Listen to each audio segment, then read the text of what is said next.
Our story begins on a windswept plain beneath a cold sky. A small band huddles around a new discovery, fire. It stretches the waking hours, softens food, and gathers strangers into a circle where language can take shape. Here, stories are told, turning memory into a shared inheritance, allowing knowledge to accumulate across generations. Patient hands learned to coax life from the soil, bringing wild seeds and wary animals closer to home. Farming anchored families, then villages, to one place. And with the first surplus of grain, a new question arose. What happens when a community produces more than it can eat? Markets appeared. Some could now weave, or carve, or trade instead of hunt. Paths reached farther, connecting neighbors. Where water, grain, and people converged, the first states rose.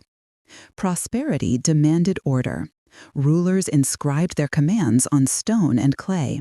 Writing turned fleeting breath into a permanent record, while law made both promise and punishment visible to all. On ancient tablets, harvests and taxes were counted.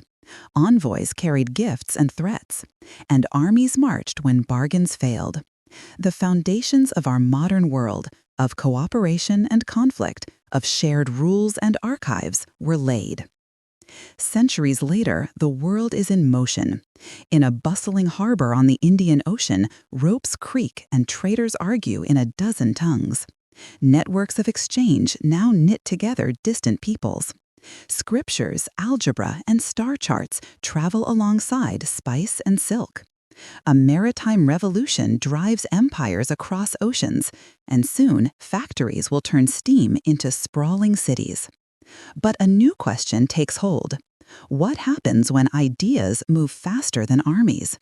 Rights are claimed in pamphlets and public squares, even as flags and borders harden. 2 world wars shatter old certainties, and from the ashes, new voices rise, demanding their place in an increasingly crowded and interconnected world. Their legacy is our present. Digital networks have collapsed distance, while climate shocks reveal our fragile, shared biosphere. The challenges we face today, from the ethics of genome editing to the governance of artificial intelligence, are born from these ancient currents of history. We are still learning how to manage power and care for one another on a global scale.